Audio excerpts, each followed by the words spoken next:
Hi, everybody. Good morning, good morning, good morning. Hey everyone, how's it going? Listen, as you come on stream, make sure you comment, let us know where you're tuning in from, what part of the world, and let me know if you actually bought the book yet. I'm really excited. Really excited today. We'll give everybody a few minutes to come online and we'll get started with our interview. It is virtual book lunch day. Absolutely. A joyous occasion. Joyous occasion. And it's also my birthday. Twofold. How blessed are you? Oh my gosh, last year in my 30s. Last year in my 30s. And what better way to close it out than writing a book and dropping it on my birthday. That is phenomenal. So we'll give it a few more minutes here and then we'll see if we get some more people coming in. All right, all right, all right. I'm really excited about today. We're going to chat a little bit. Going to be good. I'm really, really excited. So.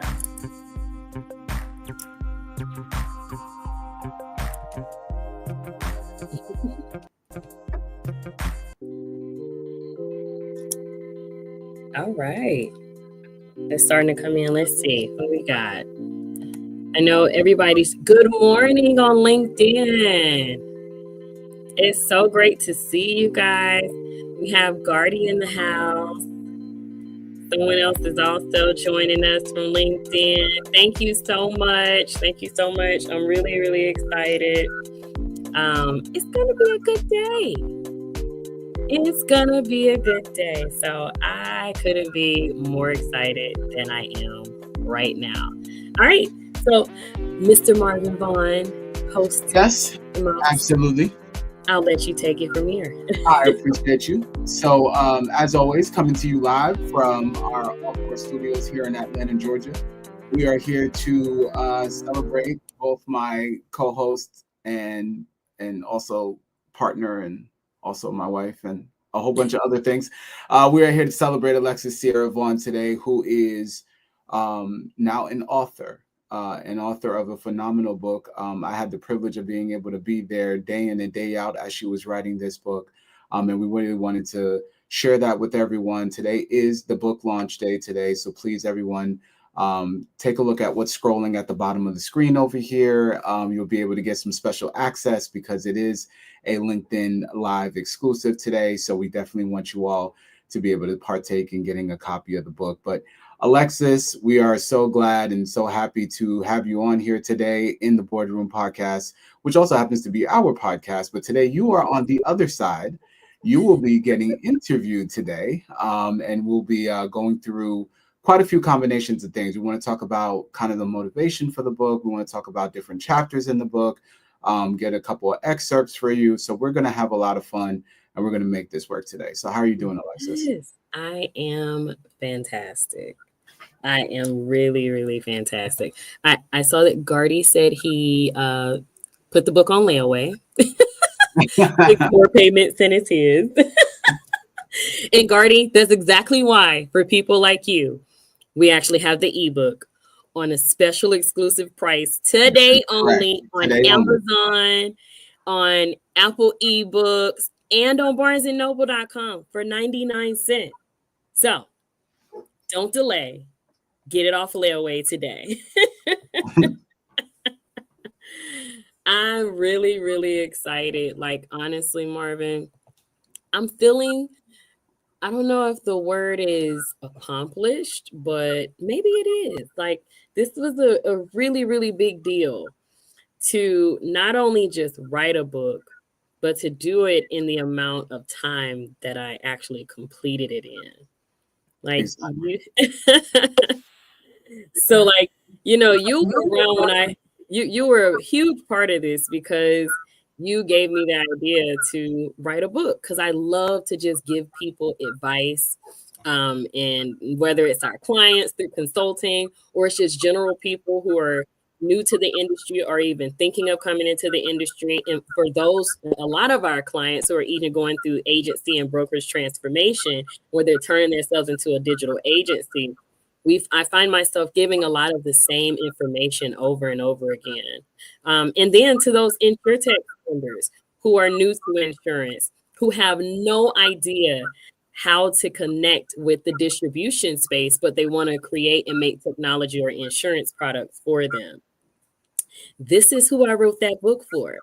And then it's also a special treat because I also kind of wrote a little bit of it for my students as well at UConn in our emerging technologies and insurance course. They were a huge piece of inspiration for this as well. The way they retain that information and were really able to really grasp the concept of insurance, and now they're all pursuing careers in insurance is pretty major. So I wanted to spread that contagious love and energy around the world. So what better way to do that than with a book? No, absolutely. That's absolutely phenomenal. And this book will touch quite a few different people because you do have the agents, you do have the brokers, you have those that are thinking about getting into insurance, those that's heard about insurance. I have a family or a friend that's been working in there, but never really understood how do they get their compensation? Are they only working on commission? Are they a W-2? There's so many aspects of the book that you cover. The different parts of it. Is it auto? Is it home? Is it life? Can I do all three? Am I only supposed to be good at one? So there's so many phenomenal things that you get a chance to cover in the book. So what I want to actually start, with a little bit of what you touched on, the reason for writing the book. But I want to get the true reason, not just because we kind of talked about it and like you mentioned, I gave you some inspiration for it. Once you started writing it, what made you want to actually continue writing it and really start understanding what the audience may be and who it should be for while you were writing this book? Yeah, a big part of, the process of writing a book is getting past the heels when you feel like, oh, procrastination is either creeping in, or maybe it's that imposter syndrome even creeping in as well, because you're like, will people resonate with the content? There's a lot of second guessing that happens throughout this process. But I decided to write this book for a few different audiences. Once I got started, I realized that there was so much to share, and I wanted to make sure that I made it relatable for multiple audiences. So I wrote it for the brand new person who's thinking about coming into the insurance industry and they have nowhere to start. They don't know if they want to be an agent, a broker, be in underwriting or claims, or even go into insurtech specifically. This kind of gives them that nice view of where they could actually land. Is it property and casualty? Is it the life and health space? This really gives them that full picture view of, number one, what opportunities are in the insurance industry, but the most important thing is where technology is integrated into insurance distribution of the future. And I made it interactive for the other audience, for those agents and brokers who may be at that transition in their career and they're trying to figure out, where do we go next with this agency? How do we build that digital first agency? Also, how do we actually pivot and start cross-selling? Maybe we've only been selling and been in a niche market where we're only selling one line of business, and now we want to figure out opportunities to really grow and expand our agency. What particular lines of business align with what I'm already doing? What products are out there? When I tell you I'm covering every single product and how technology is integrated in it, but most importantly, the fact of how agents and brokers can leverage that technology in every single insurance product and also line of business. And then I also wrote it for those people, that curious person who is just curious about, what is insurance distribution? What does it look like? What did it used to look like? And what does the future hold for insurance distribution? And maybe they're just curious. And those insurtech founders who are like, hey, I really think I want to create a distribution focused product, but I have no idea how to speak the language. We literally have a whole chapter in the book called the ABCs: agents, brokers, and counselors. Speak the language. Literally, it breaks down all the variations and differences between agents and brokers, all the way down to what's the difference between a captive, a 1099, and also breaking down the actual the I broke down a lot of the concepts when it comes to how much income you could actually make in each line of business as well. So I really just wanted to make it easy for a lot of those people who've reached out to me and say, well, how much money could I make if I was 1099 versus captive? How much money could I make if I was independent? How much money could I make if I was in leadership? Literally, I broke down every line of business also and created charts and made it super interactive because it's meant to be a training guide. There are a lot of fill in the blank pages in here. I actually welcome you to be a part of the story.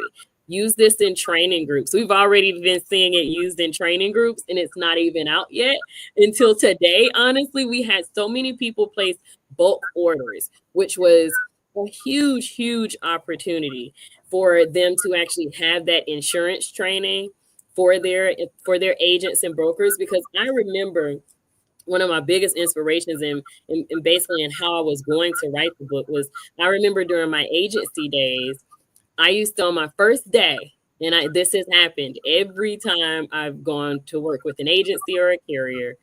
On your first day, you normally get a book and they hand you this book and say, hey, this is a part of your sales training. And it's normally like a book about sales. And I said, well, no one's actually created a book that was specifically for agents and brokers to help us specifically with training and help us identify opportunities, whether it's a cross selling or a transitioning our business or exactly how to position a product or a solution. So I wanted my book to be that book that they're able to hand to that brand new agent or that brand new broker or their account executive or CSR who just started today and say, here, take this book. This is an actual training guide for you. And then mix that in with their onboarding processes. That's what we've been seeing a lot of. And because of that, when people make those bulk order requests, we're actually throwing in a free 1 hour group webinar training for those companies. We've had carriers reach out, we've had agencies and brokerages and wholesale brokers reach out. And I just love the appreciation that the book is already getting so far. As you can see, I have this bestseller symbol behind me because I woke up this morning and I was in the top 100. That's funny. Amazon. So now the goal is to get to number one. So I need you guys to help me get to number one. Go get your ebook on Amazon, Apple Books, and also on Barnes and Noble. Today the ebook is 99 cents. Today only. Okay, help me get to number one on bestseller. I do like being in the top 100 bestseller list though for a first book. That's not bad. No, that's not bad at all. Let's talk a little bit about the title of the book, which has the word distribution in it. Mm-hmm. So for someone like myself who has never been an agent, but I have worked at 3 major carriers, and these are the big carriers. These are the billion-dollar companies. But I was on the corporate side. There's a lot of us on the corporate side, and even those that are within the agency side who still may not understand exactly what is distribution and what distribution looks like as an insurance agent, or even for that matter, potentially as a broker. Talk to us a little bit about distribution itself, why the name, why you wanted to use that within the name of the title, and where that passion comes from for you. Oh, so distributions for me specifically is my topic. It's my favorite topic to talk about because I feel like when it comes to integrating technology over the last few years, a lot of the new tech that has come out has not been heavily distribution focused. Originally, I also wanted to specifically debunk a lot of myths and decrease that level of fear that the distribution space, which is agents, brokers, digital distributors, people who are doing direct to consumer insurance products, I wanted to decrease a lot of the fear because everyone has talked about what the future of insurance looks like, but no one has actually focused on figuring out what that looks like for an agent or a broker and how they actually need to get prepared for what the future of insurance holds for them. Originally, when the technology space, insurtech specifically came in, they were very brash and abrasive, and they were coming in using big words like disruption and competition, and they were wanting to replace the agents and the brokers, and they were saying, "Hey, we're going to use technology, and we're going to replace the distribution chain, aka agents and brokers." And they quickly found out that they couldn't do it without us. And I say us because number one, it's near and dear to my heart. It's my entire background. I've been a captive agent. I've been a independent agent. I've also been an MGA owner. I had 26 single moms who are all independent agents working up under my agency. And then I've also even been on the broker side as a senior relationship manager at Mercer, a Marsh and McLennan company. Specifically, I feel like this gives me that eagle eye view and that totally different perspective on what distribution has looked like in the past and what I foresee happening to it in today and in the future. So yeah, I felt like this just made sense for me. It's my entire career. I've only been in distribution. Even on the insurtech side, I was in charge of distribution, even in that space. So I bring a very different perspective, and that's what I wanted to make sure that the fear was debunked. That that the future still is still creating a space for agents and brokers. This is a relationship driven business, but I also I want to show you how to work alongside the technology as well. Right. So talk to me a little bit about the idea that within distribution, there are some people who feel as though that's a job. Once they hear their job, they look through the job recommendations, they look through the job specs, they say to themselves, oh, that's something that I can do. Then there's going to be some other people that's going to sit there and say, I don't know if that's exactly what I want to do. So distribution within insurance, talk to me a little bit about that skill set, that mindset that you need to have to be a really good distribution person within the, to be a good person that can do the distribution within an insurance agency.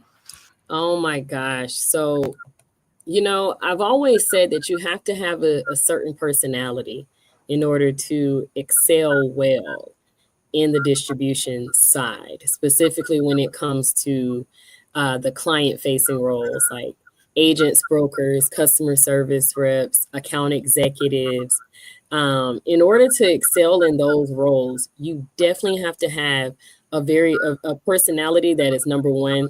There are unique strengths that people who are in distribution have.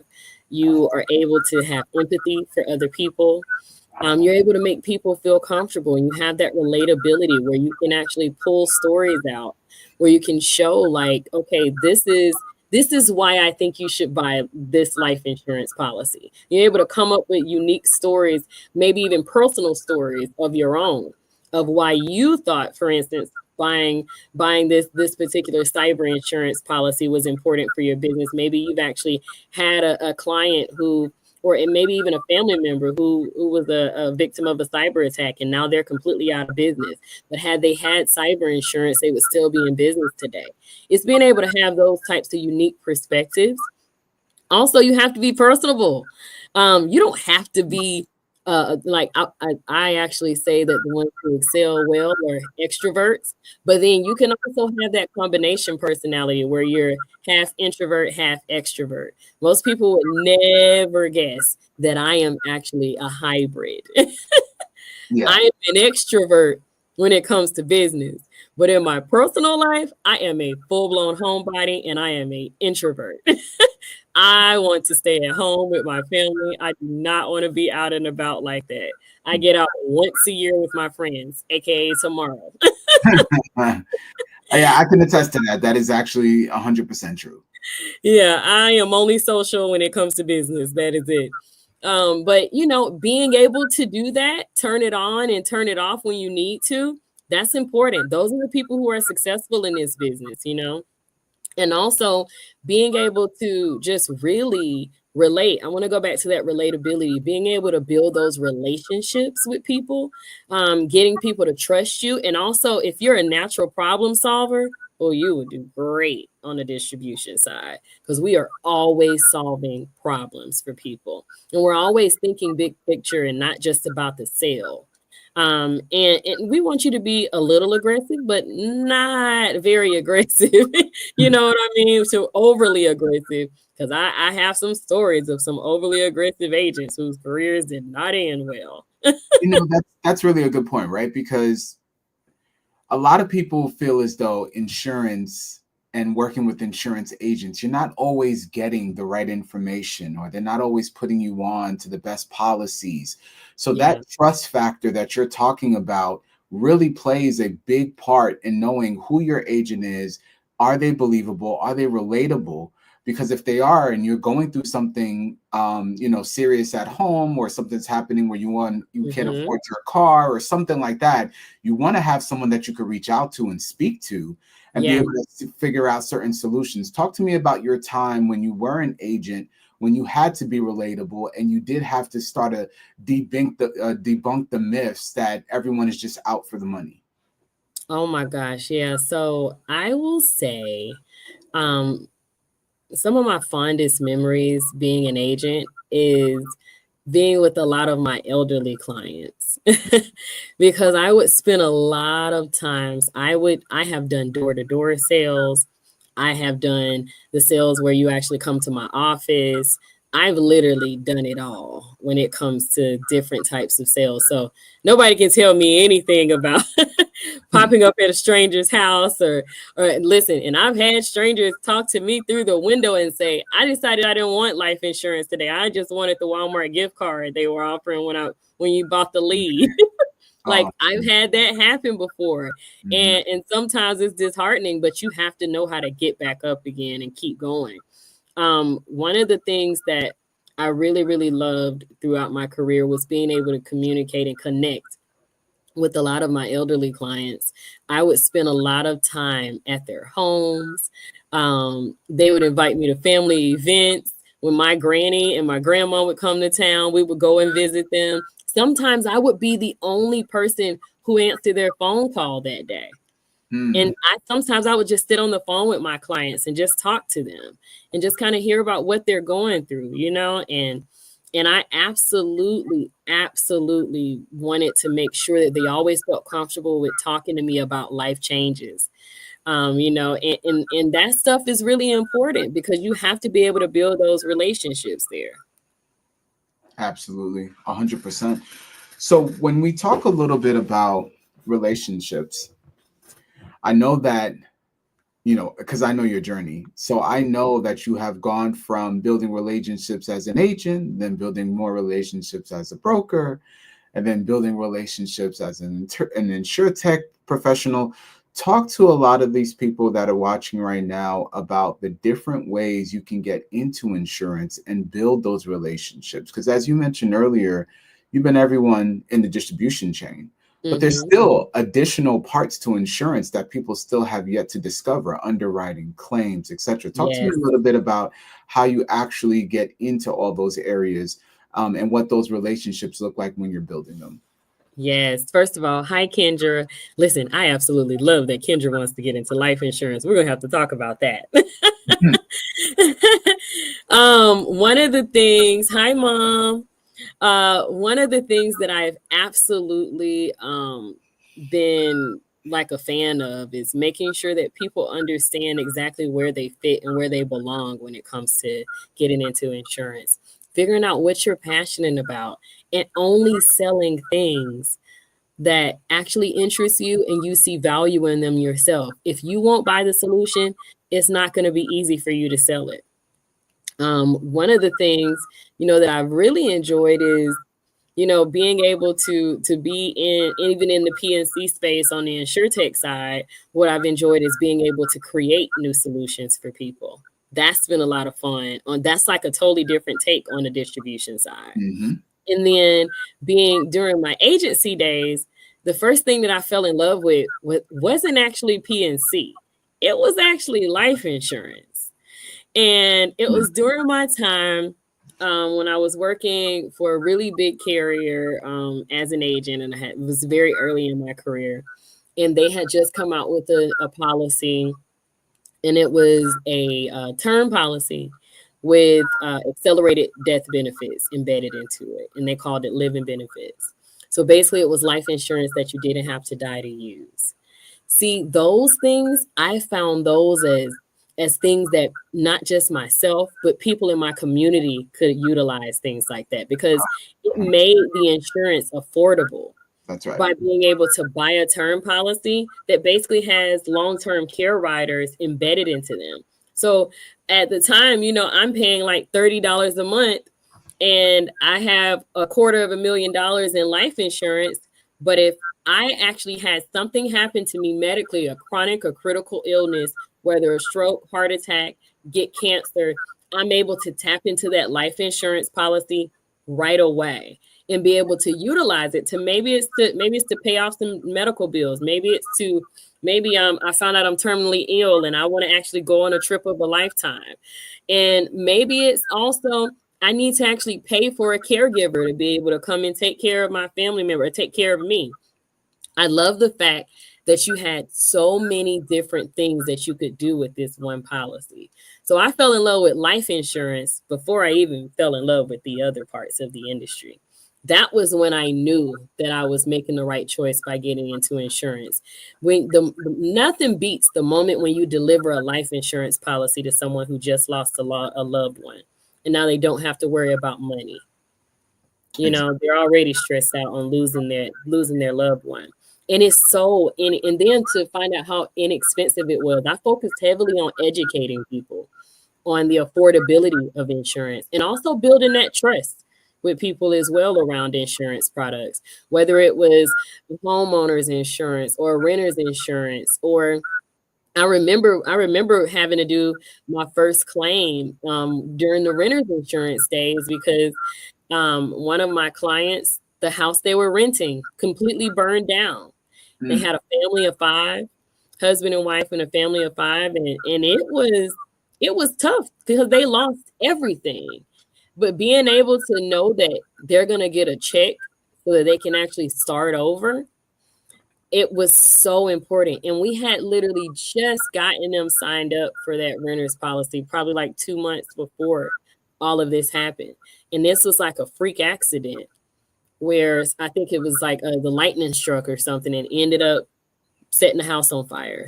Thankfully, the family got out okay, but they didn't have to have a GoFundMe page to be able to pay for the replacement of their things. They didn't have to have a GoFundMe page or a benefit event for them to raise money for them because they had that renter's insurance policy. And that was so simple because it was $30 a month and it gave them $30,000 to be able to start over. Phenomenal. That's huge when someone's going through a crisis. So yeah, those are some of the things that I've absolutely loved about it. And for those who are wanting to get into insurance, I will say invest in yourself. First, figure out what insurance license you want. Maybe you should start. That's what I did. I just started with an insurance license. I started with property and casualty first, just to see if it truly interests me. And you know what? I'm so used to saying that, get an insurance license first. First, read my book. Because normally that's what I tell people. I normally tell people, if you want to figure out where you belong, get the insurance license first. No, first, read my book. Then, after you read the book, you'll know exactly what product you want to go into and what type of agent or broker and what type of space you specifically want to play in the insurance industry. Because see, I'm so used to saying it, I'm not even used to saying just read my book now. Yeah, everything is different now. Everything. After that, get your license. Get your license on your own so that you'll be ready to apply for jobs and to be ready for good opportunities. Mm-hmm. Yeah. Hi, Nipa. Nipa actually designed the book. Hey, Nipa. Insurance Distribution of the Future. She is our head of graphic design for Off Course, and she is a phenomenal talent. Yeah, she just did a completely amazing job. So kudos to Nipa. This is her first book design, and it turned out absolutely gorgeous, as you can see. Phenomenal work, Nipa, as always. As always. Yes. So another thing I wanted to kind of get into was that education piece, right? But I want to get the education from what you actually learned, right? So again, I'm there, so I understand what you're going through while writing the books, the ups, the downs, the late nights. I see all of that. But I wanted you to actually paint the picture for everyone else about while you're writing the book and you're uncovering things that you learned about yourself while writing the book, things that you may not have realized, or having to go back into a story and a memory, and you're like, wait, that actually did happen. Talk to Yeah, us a little bit about what you learned from yourself while writing the book, and understanding where that could take you into the future. absolutely. You know, I learned a lot about myself during this time. Thank you so much, Meredith. I learned a ton about myself. I can tell you that much. Um, number one, number one, I figured out that there were so many things that even I had either forgotten or just didn't realize about insurance and insurance distribution, period. Especially because I decided in chapter one to look back at what insurance used to be, and the impact that it had made on the communities around me. I talk a lot about, my early experiences when it comes to being introduced to insurance. Mm-hmm. Um, I decided to write this book after we did ITC Vegas. I had already been saying I was going to start on it, so that was in October. I actually decided to write this book around in September. I decided I was going to write it, but didn't start actually writing the book until like the first week of November. And I completely finished the book in less than 60 days. I wrote a chapter a week. And I remember coming to you some weeks saying, I don't think I have enough content in this chapter. I don't think I'm or I thought I had too much Too content. much, yeah, That too much, happened a lot, where yeah, I felt like I was giving you guys way too much. And that's when we decided we're going to write a series now. yeah. This That's right. will turn into a series. So this is volume one of the Insurance Distribution of the Future series. We're going to keep going deeper every single series and every single volume. One of the things that I learned about myself, number one, is that I actually need a coach. I need a coach in order to get through something as tough and as fast as I wanted to do it as well. I needed a real coach who actually understood, number one, how to write a book. And then also, we self published this under Off Course Media, under our imprint. That's right. And I wanted to know, how do I even get started? How do I even start writing a book? So I started with working with an amazing coach, Coach Nina Addison. Every single week, she would meet with me. And if I hit a roadblock, a writer's block of any kind, she would help me pivot. And that was really important. And when I started to second guess and self doubt and say, oh, I don't think people are going to find value in this, she was there to remind me that no, this is exactly why you're writing this book. People need to know this. Don't focus on how many pages you're writing, focus on the important knowledge that you want to share with people. And I thought that was so critical for me to have that, because I don't think I would have finished the book as quickly as I did. I wrote a chapter a week between November 1st, the first week of November, and December 19th was the day that I finished my final chapter and wrote the last page of the book. And because I wanted to be done with it before Christmas so that we could literally just start off the new year and be able to have it out around this time as well, by my birthday.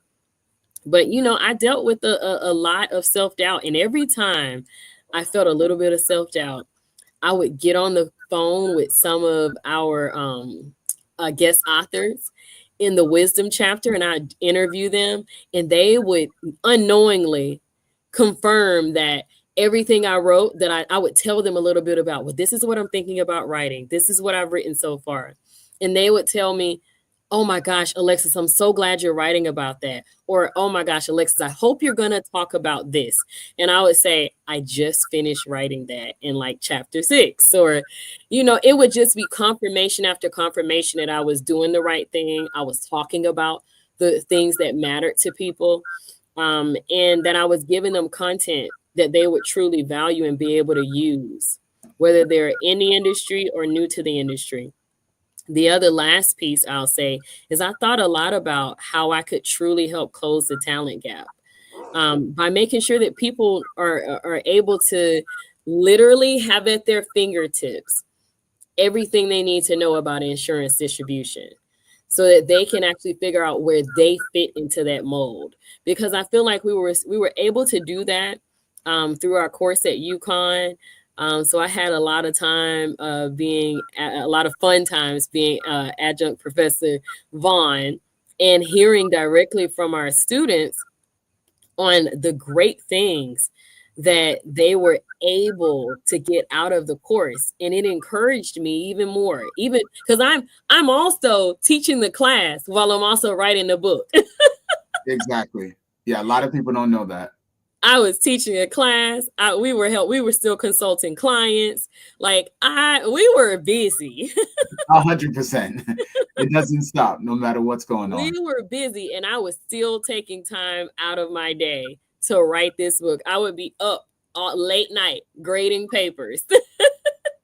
And then I go back to the book the next morning and say, okay, I'm setting aside these few hours so that we can just get through getting this chapter done. And I'm so grateful. I'm grateful for the encouragement. I'm grateful for the days that I didn't think I could do it. I'm grateful for my yes. Like, I feel like there was a ripple effect with me saying yes to writing this book. And and being able to do that, is already opened up so many doors. So I'm grateful for my yes. No, that's phenomenal. That is because at the end of the day, you always want to take the journey of learning things about yourself while you're going through Yeah. an even difficult, even more difficult journey. There's a lot of things that's there to uncover, memories, that the past, but then also looking into the future. And I thought that is actually a good segue, because when we're speaking about chapters, I think my favorite chapter in the book is chapter 6. Well, probably chapter 7, but chapter 6 and chapter 7. But chapter 6, let's talk about that first. Don't fear the insurtech, right? That is such a phenomenal chapter, because insurtech is not something that everyone is aware of. I would say a majority of people are still not aware of what insurtech is. What's the purpose of an insurtech? Is it meant to disrupt the market? Is it just meant to be able to help streamline different processes? There's so many good pieces of information in there to allow people to learn that if you are in technology, or if you're someone that has never been in insurance or haven't been in technology, but you have a passion to help solve a problem, insurtech might be a way for you to go, just like a fintech or a health tech, a med tech, etc. So talk to us a little bit about the insurtech chapter, which is Don't Fear the Insurtech chapter, which is chapter 6. Oh my gosh. So I love that chapter, and I had a lot of fun writing it. Now, the inspiration for Don't Fear the Insurtech actually came from my keynote, my little TED Talk session that I did at ITC Agents in October. So the reception from the things that I talked about in the Don't Fear the Insurtech TED Talk style, was pretty phenomenal. Thank you so much, Nicholas. And it was pretty phenomenal, because the reception that I received after getting off the stage, I wasn't sure if agents were going to really understand what I was trying to get across, if they were still going to be in fear regardless of what I said throughout that entire talk. But the reception was so amazing. And people were like, listen, we want to know more. You have to tell us more. Like, this was so great for us. It really helped to ease and calm our fears around adapting new technology, for the agents and the brokers. So I don't want them to be afraid of the technology replacing them. And I say this all the time, and I say it a lot in the book. This technology in InsurTech is not here to replace you. It is here to augment your workflows, streamline them, also give you ease to your stressful days of doing manual processes, eliminate all of the manual data entry as much as possible.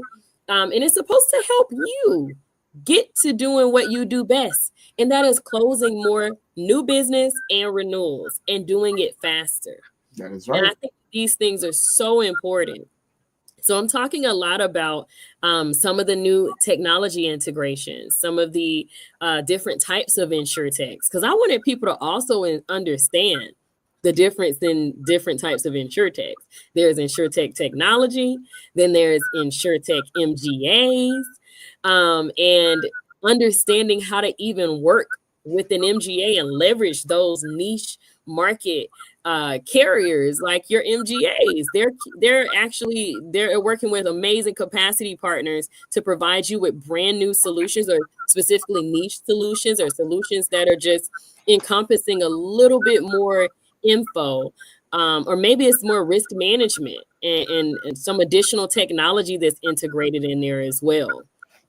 I think those are some important things that I'm talking about in that chapter. I'm also breaking down, a lot of the regulatory landscape, even with the insurtech space, so that you can understand who has oversight into this.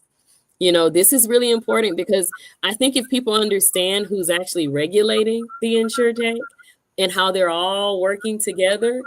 um, I Exactly. talk a lot about the NAIC. I talk about all the different councils that are out there. I love how there is a insurtech counselor with the National Association for Insurance Commissioners, and then there are other insurtech councils and then different regulatory bodies that are actually helping to regulate this. I'm talking about a few of those in there so that you can understand who has oversight and who actually has your back and is making sure that you don't get left behind or eliminated.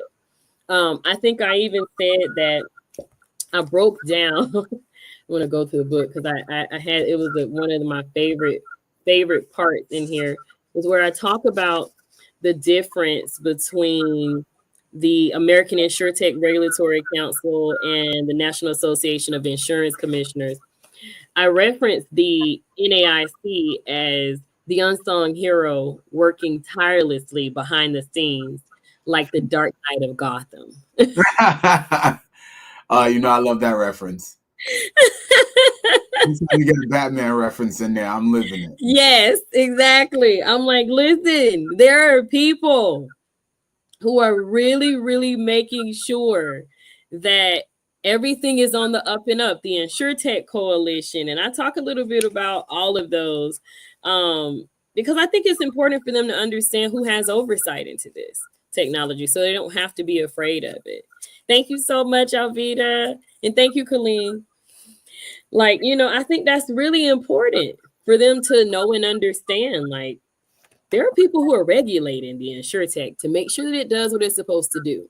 The other thing, I want you to not fear it, because I want you to learn how to work beside it and work along with it, and how to integrate it properly, and also have proper oversight as well. Making sure you have an agency systems manager, making sure that everybody learns how to use the insurtech technology, not just one person.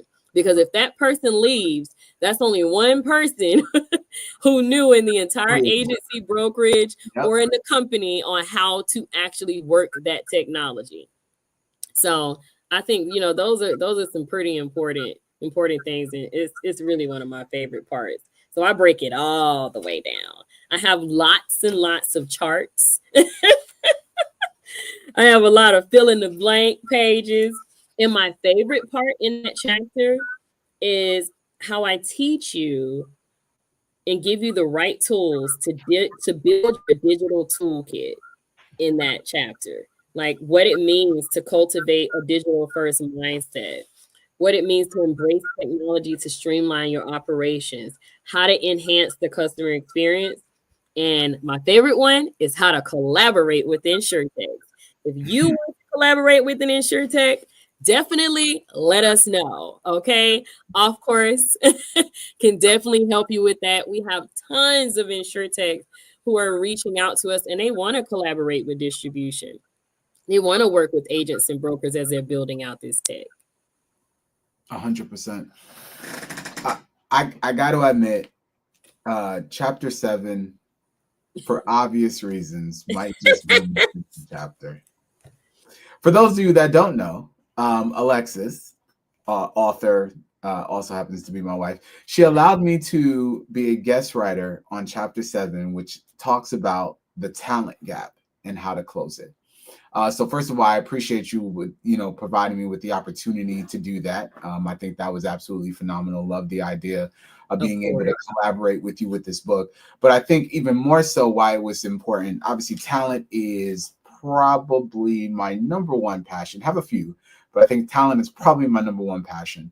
But I also know talent is a passion of yours as well, because since I've met you, you have always talked about getting more people in the insurance business and letting people understand and know that there's multiple things within insurance that you can actually do, which we covered a little bit earlier.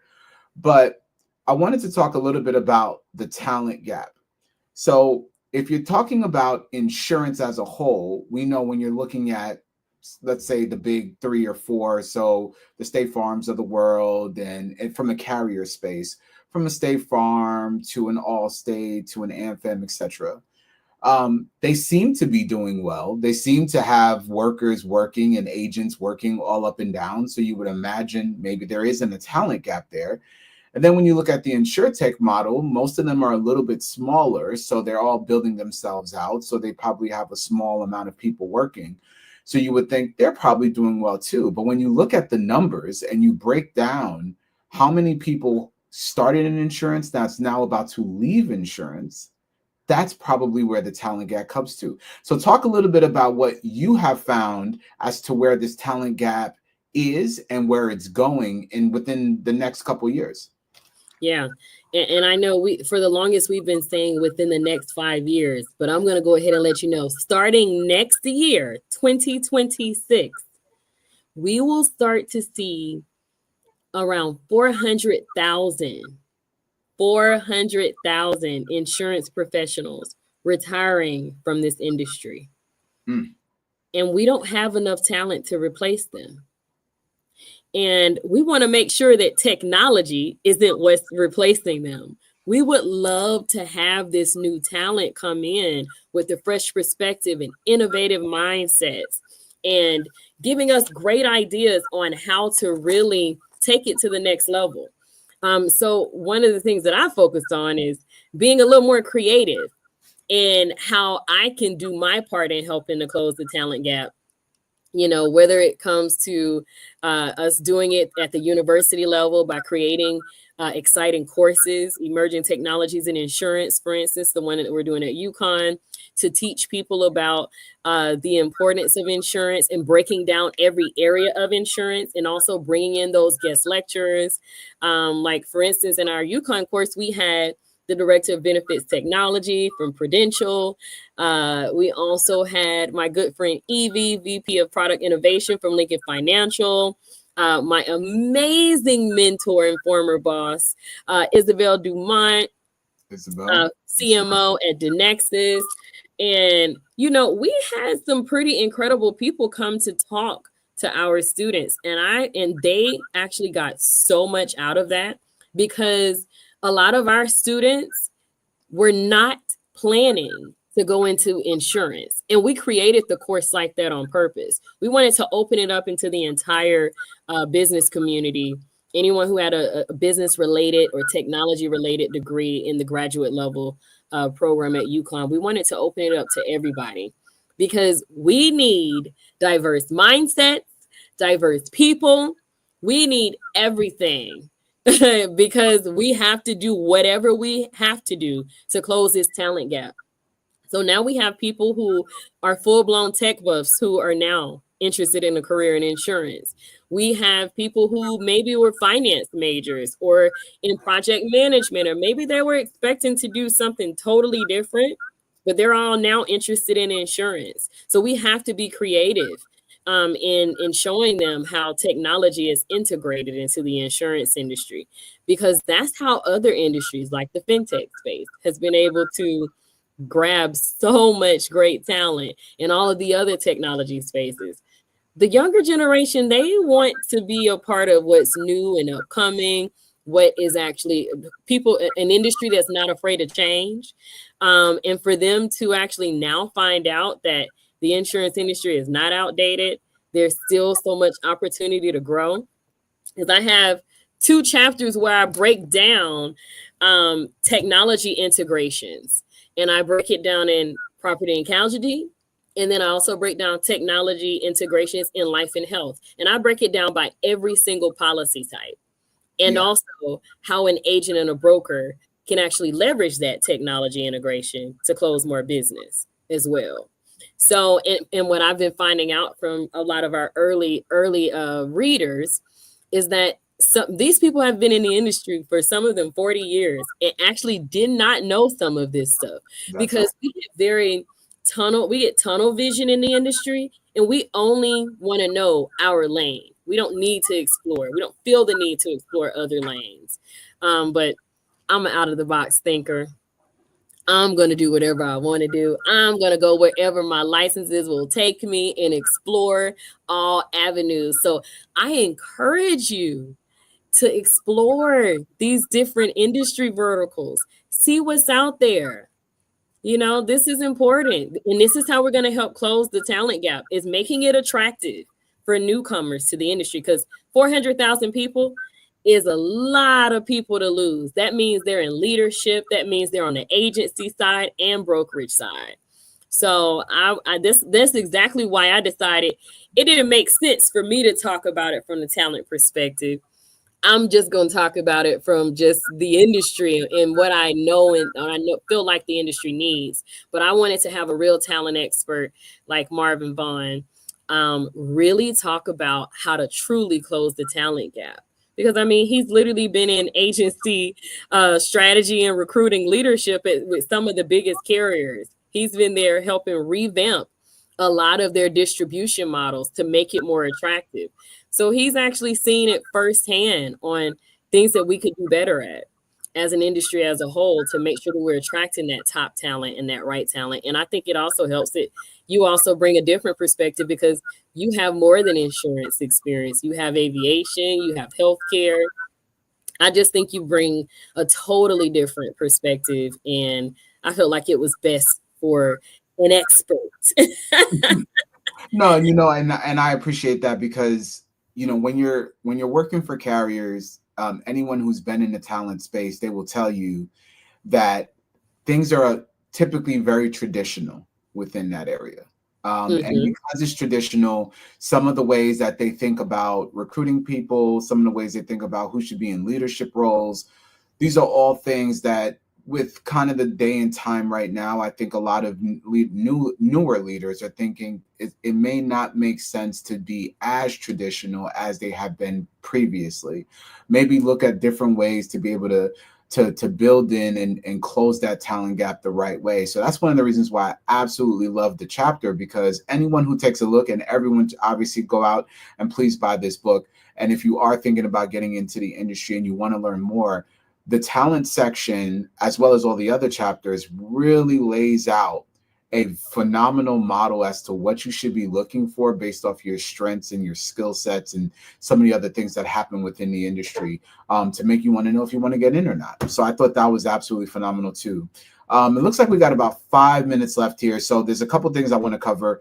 The wisdom chapter. Yes. The wisdom chapter. Yes, the wisdom chapter. This chapter here, I believe most of the people that were within the wisdom chapter, I either have known personally or have met. There were a couple people that I think that within the chapter that I was just learning more about myself, but every single person within the wisdom chapter was absolutely phenomenal.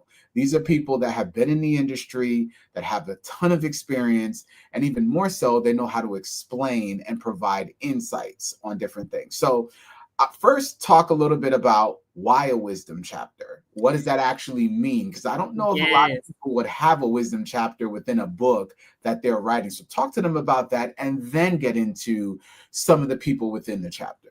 So you know what? I'm going to do you one better. I'll read you my excerpt on the wisdom chapter on why I chose these people. Even better. So I chose 10 of the best and brightest.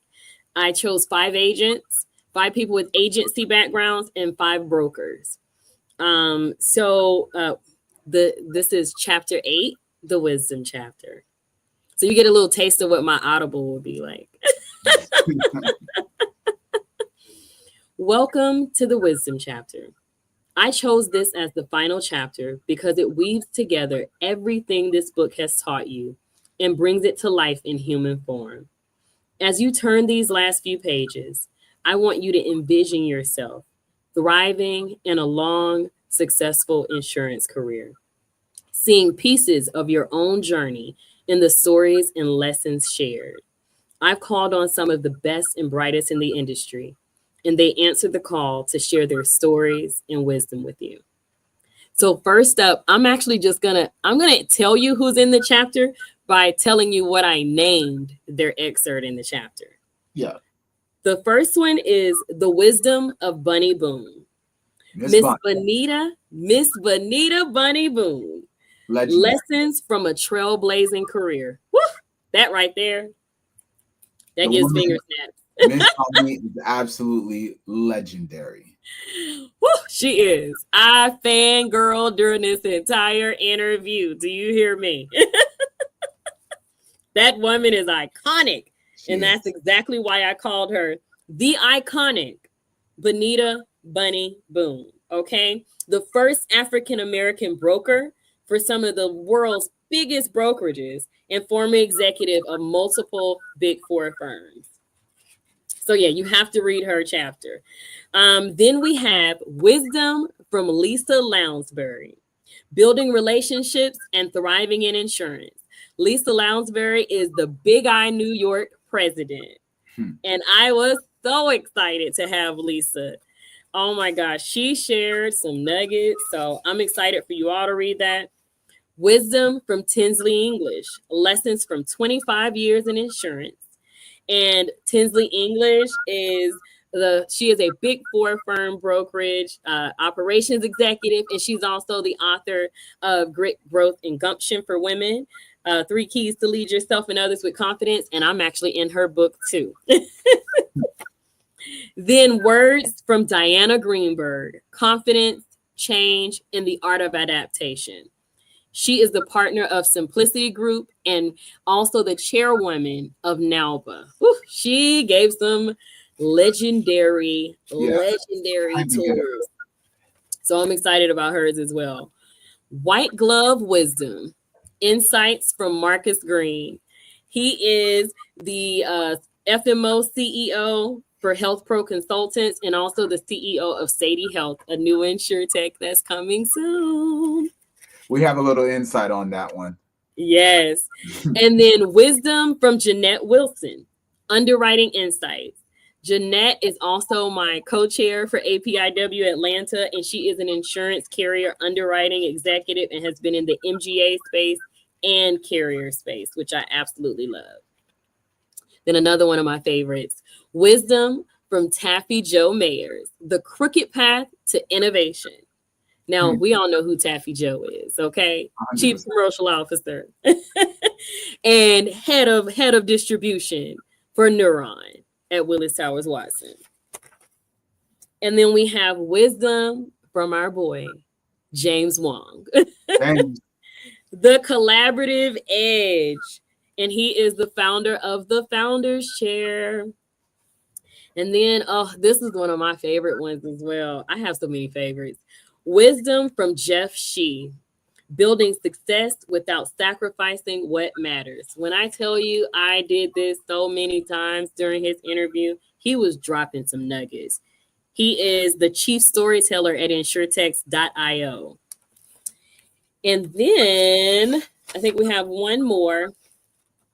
Last but not least, Wisdom from Rex Hickling, The Journey to $1 Billion. Rex is the president of Premier Group Insurance, and he gave out some serious nuggets. And I'm just so excited to even have these legendary people in insurance representing the agent side and the broker side be a part of the Wisdom chapter Insurance Distribution of the Future, an interactive guide for agents and brokers. This is so next level, y'all. It is available on Amazon. Make sure you rate it 5 stars and leave a review. Go get that ebook today. Help me get to #1 on bestseller. And also get it on Barnes and Nobles. You can also get it even at your local libraries. I was so excited about that part. Our local library actually has my book in it, which is so awesome. I was so excited about that, to have a book in an Atlanta library anywhere, because I figured out when I was writing this book that there was only one book on insurance in the entire library. So I was like, yep, definitely get my book. And they did. So I'm so grateful for that. But yeah, it's amazing. And if you like an exclusively signed copy of the book, then you should go right now to www.offcourse.ai. Go to offcourse.ai. And if you can't remember any of the websites, just Google me. I actually do have a Google Knowledge panel, and it says author now, which is pretty cool. No, that is absolutely phenomenal. Let's see. I think we're about a few minutes over here, but I did want to take one question here from our friend and partner and colleague, Gardy Banks, who had one question for you. Yes. What's the key to balancing all that without getting overwhelmed? I call it love and I call it work-life harmony. That's exactly what I do. I don't believe that there's a real work-life balance. You have to find a way to balance it all together in harmony. This was a ton of planning, and it also was sacrifice, but I made sure to only sacrifice the right things and not things that, that really mattered to my family, because that meant mommy and wife also couldn't be available sometimes, because once I get in my zone and start writing, I have to just keep going until I feel like the chapter is complete. I feel like I'm doing much better at balancing it all, and I'm picking and choosing only things that matter, and I'm also choosing not to do busy work. Yeah, I think that's important. Very important. I think that's a great way to close it out. Alexis, once again, very, very proud of you. Very, very happy for you. Thank you. Very happy for us as a family, for all the friends, for everyone, all the business partners, everyone that was included in the book. I think this is, first of all, was very much needed. Again, me coming from someone who's never been an agent, never been a broker, but who's been associated with insurance from the corporate side. I know how many people don't know the amount of information that you put in this book. I know that for a fact. They don't. Because, you're walking around the buildings and you're just talking to each other and you don't even understand that's actually being said. Then the idea of you being able to get it out in a timely manner, struggling through those nights to write it through, but you knew you had a goal and you had a purpose. Very inspiring to a lot of people. I know there's a lot of both male and females, but definitely a lot of females who have also looked up to you for wanting to be able to eventually write their own book and eventually something that they have passion with. Yes, I'm so excited about that. I'm so excited about all the new books that are coming out, just because people saw me writing a book and they were like, you know what? I should do this. Exactly. No, that's exactly right. I think that's how it goes. You talked a little bit about what's going to be coming out from Off Course Media as far as the books is concerned. I know you have obviously the Insurance Distribution of the Future. Then you and I have a untitled project right now working as a collaborative between Alexis and I with the book. I know that I have a talent book, and Alexis, you're going to be getting into volume 2. Yes, volume 2. Into volume 2. So there's a lot of things to look forward to. There's a lot of things to look forward to. We have a lot of things going on, but we're always available to talk, communicate, and make sure that we push the information out there. So Alexis, once again, thank you so much. Thank you to all of our guests, everyone that stopped in to say hi, to chat a little bit. We appreciate the time. Thank you so much, everybody. And until next time, be innovative. And go get Insurance Distribution of the Future out today on my birthday. Thanks, everyone. We'll talk to you again soon. Bye-bye. Bye.